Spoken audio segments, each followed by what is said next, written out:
నా పేరు Srikanth. First time మీరు మన ఛానల్ చూస్తుంటే సబ్స్క్రైబ్ చేస్తారని మనస్ఫూర్తిగా కోరుకుంటున్నాను. ఇక విషయంలోకి వెళ్తే, బజార్లో ఒక ఊరకుక్క మురుగుతుందనుకో, ఏం చేస్తాం? మామూలుగా అయితే అదే మురిగిద్దులని వదిలేస్తారు. కొంచెం తెలియకల్లవాడు, ధైర్యం ఉన్నవాడైతే పళ్ళు రాళ్ళగొట్టి చేతిలో పెడతాడు. అదే బజార్లో ఒక బురదలో పడ్డ ఒక పంది దొర్లాడుతూ ఉందనుకో, ఎంత తెలివి కలవాడైనా, ధైర్యం కలిగిన వాడైనా ఆ పంది దగ్గరికి వెళ్ళరు. ఎందుకని? అది ఆల్రెడీ ఒంటికి బురద పూసుకొని ఉంది కాబట్టి, అది నానా డొంకలమ్మట ఉన్నటువంటి చెత్తా చెదారం అంతా తినుంటుంది కాబట్టి దాని జోలికి మనం వెళ్ళాం. అంత మాత్రం చేత ఆ పంది అనుకునేది, అబ్బా నన్ను చూసి ఎవరైనా భయపడుతున్నాడు, నేను పెద్ద పోటుగాన్ని, మొనగాన్ని, మగోన్ని అనేటువంటి భ్రమలో బతుకుతాడు. కానీ ఏదో ఒక రోజు ఆ పందిని కూడా, మీకు తెలిసిన విషయమే, ఏదో ఒక రోజు ఆ పందికి కూడా వలేసి పట్టుకున్న తర్వాత దానికి చేయాల్సినటువంటి సంస్కారమైనటువంటి పనులన్నీ కూడా చేసి పెడతారు. ప్రస్తుతం వైఎస్ఆర్సీపీ పార్టీలో అలాంటి సేమ్ ఒక బురదలో దిగినటువంటి ఒక పంది గురించి నేను మీకు చెప్పదలుచుకుంటున్నా. ఆ పందిగే ఎవడో కాదు, కారుమూరి వెంకటరెడ్డి గారు. వాడు అనుకుంటాడు జగన్మోహన్ రెడ్డి గారు అయి కట్టాడు, ఈ కట్టాడు. నేను అడుగుతున్నా, నీ అమ్మ మొగుడు సొమ్ము తెచ్చేమన్నా కట్టాడు జగన్మోహన్ రెడ్డి? లేకపోతే మీ తాత ఏమన్నా ఇస్తే కట్టాడు రా జగన్మోహన్ రెడ్డి అని అడగాలి ఉంటుంది. కాకపోతే మనం ఏంటంటే, ఇది బురదలో దిగిన పంది కదా, ఈ పందితో మనకి ఎందుకు లేని మెలకొని ఉంటాం. ఒకసారి ఈ ఊర పంది ఏం మాట్లాడుతుందో ఒకసారి చూడండి. చూశాక మళ్ళీ దాని గురించి మనం పూర్తి స్థాయిలో వీడియో కౌంటర్ ఇద్దాం. సో వీడియో చూసే ముందు మీరందరూ కూడా మన ఛానల్ని సబ్స్క్రైబ్ చేస్తారని మనస్ఫూర్తిగా కోరుకుంటున్నాను. సచివాలయాలు ఎవరు తెచ్చారమ్మా? సిగ్గులో పేరు ఎందుకు మార్చారమ్మా చంద్రబాబు నాయుడు గారు? సచివాలయాల పేర్లు ఎందుకు మార్చారు? కొద్దిగా సిగ్గుంటే మార్చరు కదా, దానికి సమాధానం చెప్పండి. ఇదే బోధాపురం ఎయిర్పోర్ట్ గురించి కూడా చెప్తా. 130 కోర్టు కేసులు పెండింగ్ లో ఉంటే శంకుస్థాపన చేసి చేతులు నింపుకుంటే పని అయిపోయిందా? అదే ఆర్ఎన్ఆర్ ప్యాకేజ్ ఇవ్వకుండా పని అయిపోయిందా? కనీసం మీకు కొద్దిగా జ్ఞానం ఉండదు. వాళ్ళు ఏదో తెలుగుదేశం వాళ్ళు రాసిస్తారు, పొలమని మీ పేటీఎం వేసి మీరు వద్దలు పేటీఎంలు తీసుకొని వచ్చి మాట్లాడేది మీరు. మాట్లాడతాను సార్, ఆమె ఆపితే రన్నింగ్ కామెంటరీ. భువనేశ్వర్ గారికి చాలా మహిళలు అంటే చాలా గౌరవం అని బాగా మాట్లాడారు కదా.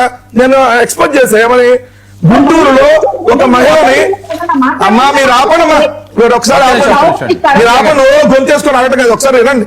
మీ భువనేశ్వర్ గారు ఈ రోజు మరి గుంటూరులో మహిళను వ్యవస్థను చేసిన కూడా తెలుగుదేశం పార్టీయే చాలా గొప్పగా వ్యవస్థను చేశారని చెప్పుంటే బాగుండేదేమో. దాని మీద మాట్లాడాల్సిందమ్మా. వీడు మాట్లాడుతున్నాడు, సచివాలయం పేర్లు ఎవడు మార్చమన్నాడు. నాకు అర్థం కావట్లా. సచివాలయాలు ఏమన్నా జగన్మోహన్ రెడ్డి గారు వాళ్ళ తాత లేకపోతే మీ అయ్య ఆస్తులు అమ్మి ఏమైనా సచివాలయాలు కట్టాడా? అదే కారుకోతల వెంకటరెడ్డి ప్రభుత్వ సొమ్ముతో కట్టాడు.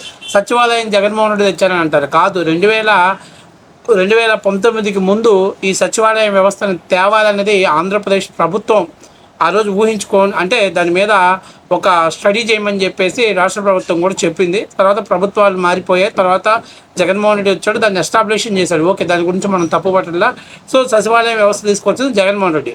అసలు అంతకంటే ముందు విలేజీల పటేల్ పట్వారీ వ్యవస్థని, రాష్ట్రంలో మున్సిపల్ వ్యవస్థను రద్దు చేసి మరి ప్రభుత్వం అని అధికారులుగా నియమిస్తూ వాళ్ళు జవాబుదారీగా తీసుకురావడంలో కీలక పాత్ర పోషించింది. రెవెన్యూలో విఆర్ఓ వ్యవస్థలను తీసుకురాగలిగినటువంటి ఒక అడుగుకి నాంది పలికింది నందమూరి తారక రామారావు గారు. ఈడేదో పెద్ద పోటుగాల్లాగా, పెద్ద మొగోళ్ళు ఎక్కడ సచివాలయం వ్యవస్థను తెచ్చాడు మా జగన్మోహన్ రెడ్డి అని చెప్పేసి మాట్లాడతాడు.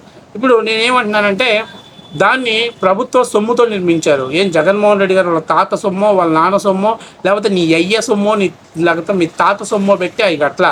కాబట్టి పేరు మార్చాలని అంటే ఏ ప్రభుత్వాల అధికారంలో ఉంటే ఆ ప్రభుత్వాలకు అనుకూలంగా మార్చుకోవటం అనేది సహజంగా ఉంటారు. ఇప్పుడు నేను నీకు ఉదాహరణ చెప్తా. ఎన్టీఆర్ హెల్త్ యూనివర్సిటీని ఏం చేశాడు? వైఎస్ఆర్ హెల్త్ యూనివర్సిటీ కట్టింది ఎవరు? నందమూరి తారక రామారావు. దాన్ని డెవలప్మెంట్ చేసింది ఎవరు? తెలుగుదేశం పార్టీ వాడు. నీ అమ్మ మొగుడు మార్చమని చెప్పారు పోరంబో కూడా. ఆ రోజు ఎవరిది పెట్టుకున్నావు నోట్లో? ఎవరిది పెట్టుకున్నారా పనికి మానోడా? పెద్ద మీడియాలోకి వచ్చేసి తెలుగుదేశం పార్టీ కూడా చాలా తప్పు ఏం చేస్తుందంటే, స్టఫ్ ఉన్నటువంటి వాళ్ళని ఈ యొక్క డిబేట్ షోస్కి పంపించడం తగ్గించేస్తుంది. ఎవరిని పడితే వాళ్ళని తీసుకొచ్చేది, వాడేదో అని ఊగిపోయి దాన్ని తీసుకొచ్చి అక్కడ కట్ చేసేస్తాడు. తర్వాత రెండో విషయం ఏమంటాడు, పర్మిషన్స్ తెచ్చాం, కోర్టులో కేసులు విత్డ్రా చేస్తాం, కాంపన్సేషన్ ఇచ్చామని అంటున్నాడు. నేను అడుగుతున్నా, గండికోట రిజర్వాయర్ ఫేజ్ 1కి తెలుగుదేశం పార్టీ 6 నెలల ప్యాకేజీలో కొత్త సిస్టమ్ ప్రకారం ప్యాకేజీ నిర్వాసితులకు బాధితులకు ఇస్తే 2021కి వచ్చిన తర్వాత 21లో కూడా జగన్మోహన్ రెడ్డి అంటే ఈ పనికి మాలిన ఎదవ ఇప్పుడు ఎవరైతే స్టూడియోలో కూర్చొని మాట్లాడుతున్నాడో ఆ సొంత జగన్మోహన్ రెడ్డి గారి సొంతగా అంటే ఆ పార్టీని నిలబెట్టినటువంటి వాళ్ళు కడప జిల్లాలో ఉన్నటువంటి వాళ్ళ నోట్లో కూడా మట్టి కొట్టి చంద్రబాబు నాయుడు లాగే 2016 6 నెలల ప్యాకేజీ కింద ఇచ్చే రైతులు నిలువున ముంచినటువంటి ద్రోహి జగన్మోహన్ రెడ్డి. అక్కడ రైతులు అక్కడే చెప్పారు, అది జమ్మలమడుగు కాన్సెషన్.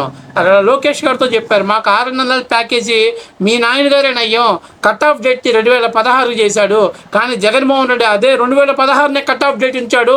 2018 ప్రభుత్వం 19 ప్రభుత్వం మారిన తర్వాత 22ని మాకు కాంపన్సేషన్ చెల్లిస్తూ దాదాపుగా 5 సంవత్సరాలు 6 సంవత్సరాలు కాంపన్సేషన్ చేస్తున్నాడు.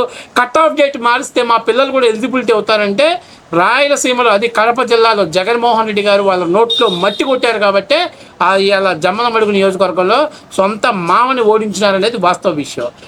నువ్వు మాట్లాడుతున్న పెద్ద ఊరకుక్కలాగా మాట్లాడుతున్నావు. కాంపన్సేషన్ గురించి నువ్వు మాట్లాడుతున్నావు. పోలవరం నిర్వాసితులకు ఏం చేశారు మీరు? ఎంత కాంపన్సేషన్ ఇచ్చారు? ఎంత 6 నెలల ప్యాకేజీ ఇచ్చారు? ఏమి ఇచ్చారు మీరు? 2020 అన్నారు, 2021 అన్నారు, 2023 అన్నారు, 2024 అన్నారు. వీళ్ళ వల్ల కాదు, వీళ్ళకి అంత సీన్ లేదు అని చెప్పి రాష్ట్ర ప్రజలు మిమ్మల్ని 24లో అవుట్ చేసి పక్కన పెట్టేశారు. ఇక కేసుల విషయం గురించి మాట్లాడుతున్నాం. 100కి 100% 2019కి ముందే భోగాపురం ఎయిర్పోర్ట్ని పనులు ప్రారంభించి దాన్ని వర్క్ చేయాలని చంద్రబాబు నాయుడు గారు విశ్వ ప్రయత్నాలు చేశాడు. కానీ వీళ్ళు దాదాపుగా 130-135 కేసులు వాటి మీద వేపిస్తే రాష్ట్ర ప్రభుత్వం అయినప్పటికీ కూడా చాలా వరకు రైతులతో మాట్లాడి సమన్వయంగా వాళ్ళ దగ్గర నుంచి భూములు తీసుకోవాలని ప్రయత్నం చేసిన ప్రతిసారి జగన్మోహన్ రెడ్డి అక్కడ పెడతాడు.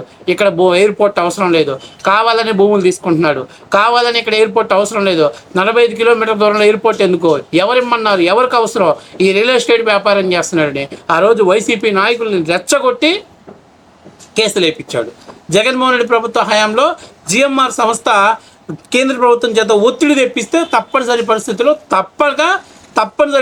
కేసులు విత్డ్రా ఎవరు కేసులు వేయించాడు? జగన్మోహన్ రెడ్డి వేయించాడు.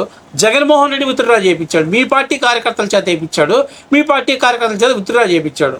నేను ఒక చిన్న మాట చెప్తున్నా, 2019కి ముందు తెలుగుదేశం పార్టీ ఏ స్టాండ్ అయితే తీసుకుందో 2024 వరకు కూడా భోగాపురం ఎయిర్పోర్ట్ విషయం అదే స్టాండ్ తీసుకుంది. కానీ మీరు ఎర్ర బస్సు రాని ఊరు, ఎయిర్పోర్ట్ అవసరమా, లేకపోతే ఇక్కడ విశాఖపట్నంలోనే ఎయిర్పోర్ట్ మధ్యాహ్నంటప్పుడు ఈగలు తోలుకుంటుంది అని చెప్పి సొల్లు మాటలు చెప్పి ఇవాళ మేమే కట్టాం, ఒక పక్క మేమే కట్టాం అంటారు. ఒక పక్క ఏమో నిన్న కొంతమంది మేధావుల చేత భోగాపురం ఎయిర్పోర్ట్ భూములు ఇచ్చినటువంటి నిర్వాసితులకు న్యాయం చేయలేదంటారు. అంటే మీరు అందరికీ కాంపన్సేషన్ ఇస్తే నిర్వాసితులకు అన్యాయం ఎక్కడ జరిగింది?